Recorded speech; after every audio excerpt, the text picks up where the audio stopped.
नमस्ते हिंदुस्तान, कैसे हैं आप लोग। तो अभी हमने देखा किस तरीके से खबर आती है कि कोई मुंबई का पढ़ा हुआ आईआईटी, जिसे हम कहेंगे मदरसा छाप, एक अहमद मुर्तजा अब्बासी, जिसने गोरखनाथ मंदिर पे अटैक किया। गोरखनाथ मंदिर पे अटैक करने में नाकामयाब तो हो गए, लेकिन वहीं पे 2 कांस्टेबल को उसने जख्मी किया। साथ में जब उसे पकड़ा गया तो खुद भी जख्मी हुआ और उसका इलाज अस्पताल में चल रहा है। लेकिन ये सब पुरानी खबर है, मैं आपको इसके ऊपर कोई विस्तार से नहीं बताऊंगी, क्योंकि कोई बड़ी बात नहीं है कि कोई पहली बार कोई आईआईटी या कोई मैनेजर प्रोफाइल का या कोई अच्छे डेजिग्नेटेड प्रोफाइल का कोई शख्स आता है और इस तरीके का अल्लाह अकबर के नारे लगाकर इस तरीके का कोई भी जुर्म करता है। क्योंकि हम सब जानते हैं कि ये जड़ क्या है और ये जड़ें कहां से मजबूत हो रही है। जब बचपन से ही मदरसा छाप बच्चे होंगे तो चाहे वो आईआईटी पास हो, आईटीआई पास हो, इंजीनियरिंग पास हो या जो भी हो, उसका प्रभाव तो ऐसा ही दिखेगा। लेकिन सबसे मजे की बात क्या है पता आपको? सबसे इंपॉर्टेंट जो आज मैं आपसे बताने वाली हूँ, मैं आपको इससे पहले कुछ बताऊं, आप वीडियो को शेयर करने के लिए तैयार हो जाइए और एक लाइक का बटन दबा दीजिए और प्लीज चैनल को सब्सक्राइब अगर आपने नहीं किया और पहली बार आप मेरी वीडियो को देख रहे हैं तो सब्सक्राइब करके बेल आइकन बटन बिल्कुल प्रेस करना ना भूलें। तो दोस्तों, खबर बहुत जबरदस्त है, जहां पे एक तरफ अखिलेश यादव के सपने में कृष्ण भगवान आ रहे थे चुनाव से पहले। अब जहां पे हमने देखा था एक वक्त ऐसा भी था जब लड़कियों को छेड़ा जाता था तो उन्हीं के सुप्रीमो मुलायम सिंह जी कहते थे कि अब बाद में उनका मतभेद हो गया और मतभेद जब हो गया तो लड़की जाके ब्याह देती मेरे साथ रेप किया। अब बेचारे को 3 को फांसी हो गई। क्या रेप में फांसी दी जाएगी? 3 लड़के हैं, गलती हो जाती है तो 3 को भी फांसी दे दी बम्बई में। अब सोचिए आप, ऐसे कानूनों को बदलने की कोशिश की जाएगी जो प्रयोग करने वालों को सजा देंगे और झूठ रिपोर्ट करने वालों को भी सजा का प्रावधान किया जाए। लड़के हैं, गलतियां हो जाती है। ठीक उसी तरीके से हमने ये भी देखा कि किस तरीके से जब वो सरकार में आए थे अखिलेश यादव, तो आतंकवादियों को बचाने के लिए सबसे पहले उन्होंने न्यायालय का दरवाजा खटखटाया था। उनके ऊपर से मुकदमा खारिज हो जाए, इस बात को लेकर उन्होंने प्रयागराज के हाई कोर्ट में पिटीशन भी दायर की थी। ये तो अच्छी बात है कि न्यायालय ने इनकी ये गुजारिश, इनकी ये रिक्वेस्ट, ये निवेदन कबूल नहीं किया।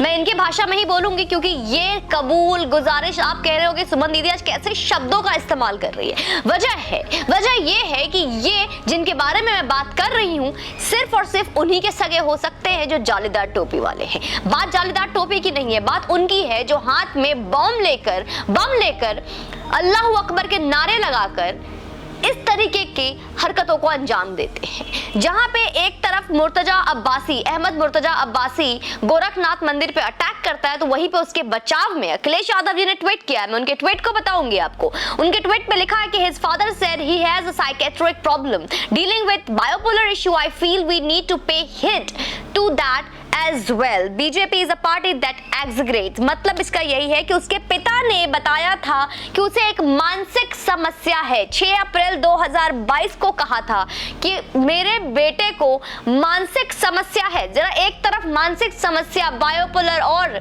जहां पे इस तरीके की दिक्कत आ रही है, मेंटल स्थिति ठीक नहीं है, मेंटल स्टेट सही नहीं है लड़के का। दूसरी तरफ वो मुंबई आईआईटी का स्टूडेंट है।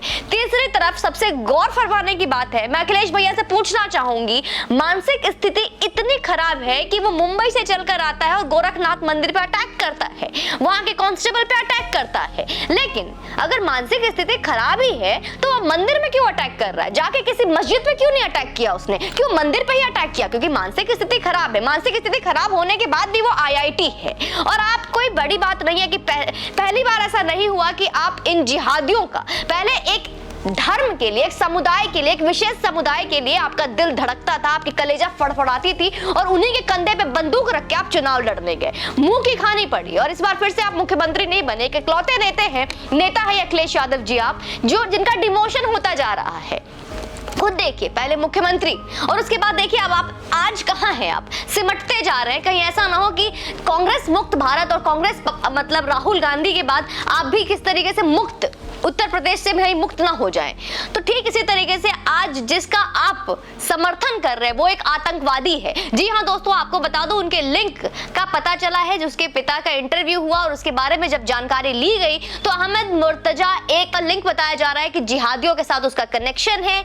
इतना ही नहीं, वो शादीशुदा है और निकाह भी हो चुका है। पहले निकाह डोमेस्टिक वायलेंस की वजह से उसका तलाक हो चुका है, घरेलू हिंसा की वजह से उसकी पहली बीवी उसको छोड़कर जा चुकी है। अब दूसरा निकाह भी हो चुका है। उसके पिता उसको बचाने की भरपूर कोशिश कर रहे हैं। पिता का कर्तव्य है अपने बालक, अपने बच्चे को बचाना, लेकिन वहीं पे अखिलेश यादव जो पूर्व मुख्यमंत्री रह चुके हैं वो एक आतंकवादी का समर्थन कर रहे हैं, उसे पागल बताते हुए, उसका दिमाग खराब है बताते हुए और वो बाइपोलर है इस तरीके की बातें करते हुए उसको सह दे रहे हैं, संरक्षण दे रहे हैं। और इतना ही नहीं, बीजेपी पे निशाना साधते हुए कहते हैं कि वो छोटी सी छोटी की बात का इश्यू बनाते हैं, मतलब कि बातों का बतंगड़ बनाती है बीजेपी।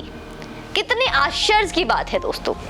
इतना ही नहीं, मैं आपको एक चीज और बताऊंगी इस इंसान के बारे में। अहमद मुर्तजा जो एक केमिकल इंजीनियर है, बाय द वे, मुर्तजा का निकाह 2019 में जौनपुर उर्फ शादमा के साथ हुआ था, सलमा उर्फ शादमा के साथ। कुछ ही महीनों में तलाक हो गया। जैसे मैंने आपको बताया, सलमा के पिता मुजफ्फरुल हक ने बताया है कि मुर्तजा केमिकल इंजीनियर है और निकाह के वक्त पूरी तरीके से ठीक था। मतलब कि 2019 में जब पहली बार उसका निकाह हुआ था तब वो बिल्कुल ठीक था, केमिकल इंजीनियर था, IIT था, मुंबई में जॉब कर रहा था, बिल्कुल ठीक था।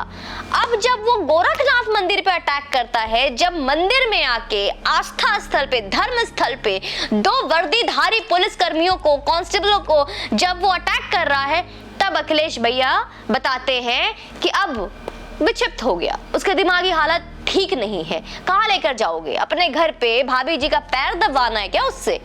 क्या करना क्या है भाई? क्या चाहते हैं क्या है आप? मैं उन यादवों से बोलना चाहूंगी, कुछ जाति समुदाय से बोलना चाहूंगी जिन्होंने 2022 के चुनाव में अखिलेश भैया को वोट दिया। ये है आपके अखिलेश यादव। ऐसे नेता चुनना चाहते हैं आप? ऐसे नेता को उत्तर प्रदेश सौंपना चाहते थे आप, जो आतंकवादियों का, जिहादियों का सपोर्ट करता है, उन्हें बचाने के लिए इस तरीके का झूठ फैलाता है।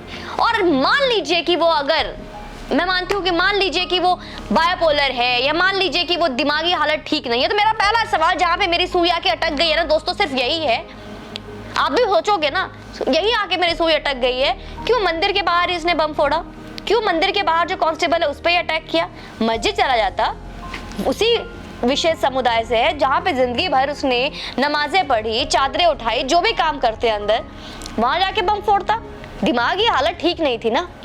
तो अखिलेश भैया मान गए, जिसका कहते हैं ना गोडाउन ही जब खराब हो तो प्रोडक्ट वैसा ही निकलेगा। तो पहले भी मुलायम यादव जी जहां पे कार सेवकों पे गोली चलवाई, तो दूसरी बार मंदिर में अगर गोली चल रही है, मंदिर में बम फूट रहे, तो अखिलेश भैया से क्या उम्मीद की जा सकती है? बाकी आपका क्या मानना है अखिलेश यादव जो कि सुप्रीमो है समाजवादी पार्टी का, उनके इस टिप्पणी पर आप क्या कमेंट करना चाहेंगे मुझे जरूर बताइए और वीडियो को शेयर कीजिए और लाइक का बटन जरूर दबाइएगा। जय हिंद, वंदे मातरम।